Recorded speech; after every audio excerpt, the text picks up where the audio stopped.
Peyton Manning just declared who may be his true successor here in Denver after 8 years of searching through the quarterback desert.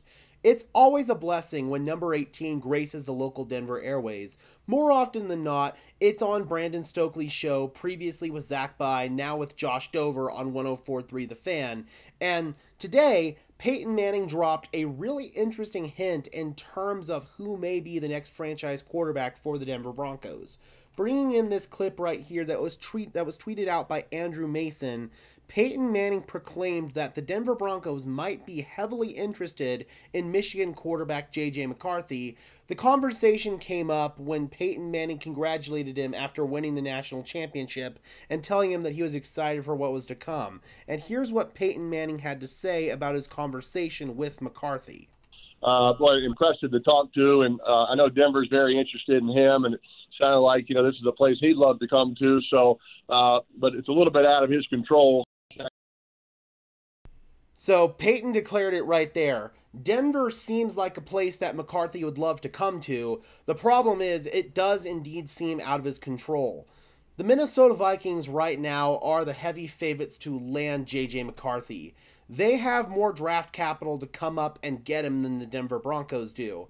However, reports have also indicated that Sean Payton really likes J.J. McCarthy, and I've said on this channel that if your guy is in striking distance, you will do whatever you have to do to get him. The question becomes, will J.J. McCarthy fall in true striking distance of the Denver Broncos? There have been reports out there that the New England Patriots might be open for business at the 3rd overall pick in a potential trade-up scenario with them, but other reports have indicated that the Patriots are going to stand pat at 3 and they're going to take a quarterback. So J.J. McCarthy will probably be the only quarterback that is left out of the quote-unquote Big Four: Caleb Williams, Jaden Daniels, Drake May, and J.J. So it's all going to depend on how much the Denver Broncos truly covet him. Another trade-up spot would be number 4 overall with Arizona, but if I'm Arizona and Marvin Harrison Jr. falls to me at number 4 overall, there's no way that I'm going to pass on him unless I get an absolutely insane trade package. Then there's number 5 with the Chargers, who seem to be okay with whoever falls to them at 5. Is it going to be Malik Neighbors? Is it going to be Joe Alt? Is it going to be Brock Bowers that they like? They're going to have really their pick of the litter of guys that they could bring in to help out Justin Herbert. So I don't think that the Chargers are going to be in business to trade with Denver especially. They could be in business maybe to trade with Minnesota, but I highly doubt Denver. Then there's the Giants at number 6 overall. I think that the Giants are bluffing, and I've heard some pretty reliable information that the New York Giants are not going to take a quarterback with the 6th overall pick. So if J.J. McCarthy somehow slips past number 6 overall, Denver might give the Tennessee Titans a call at number 7 with their GM Ran Carthon and be like, hey Ran, what would it take for us to come up from 12 to 7? I think that that is a very realistic scenario that could happen here. Obviously, if JJ makes it to 7, Minnesota is going to make a similar phone call if they're heavily interested, and they can make a more competitive offer than Denver can. It's all about how much future draft capital Denver wants to mortgage. And then there's the Zach Wilson factor of it all, of course.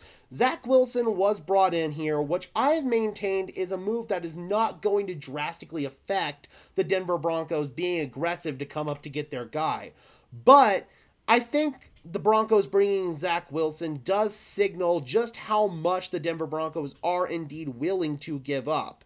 There is a certain threshold where Denver's going to be like, okay, we're going to be better suited just staying where we are at 12, and if Bo Nix is our guy at 12, then we're going to take him there. If not, we're going to trade back, we're going to acquire more assets, see if we can get Bo Nix later on, or maybe a Michael Penix Jr., somebody of that flavor.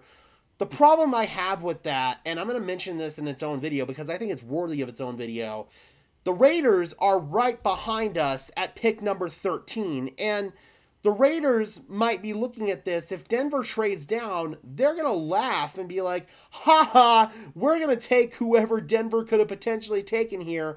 That would have been Bo Nix or Michael Penix Jr. I know the Raiders really like Penix, but If Bo Nix falls right into their laps because of Denver's, I'm just going to be honest here, stupidity, then more power to the Raiders, quite frankly. And it makes me want to vomit saying that. So we can't let that scenario happen. We just can't do it. The Denver Broncos have to get their guy at 12, especially if the Raiders are a direct threat to take whoever they were going to take at 12 if Denver does take that gamble and trade down. All right, Broncos country. How do you guys feel about Peyton Manning reporting that the Broncos like J.J. McCarthy, and what do you think it's going to take to trade up to get him, especially with the news coming out today that the Broncos picked up Pat Surtain's fifth-year option and that he's most likely not going to be a part of a trade package? Drop those comments down below. I would love to hear your thoughts, as always.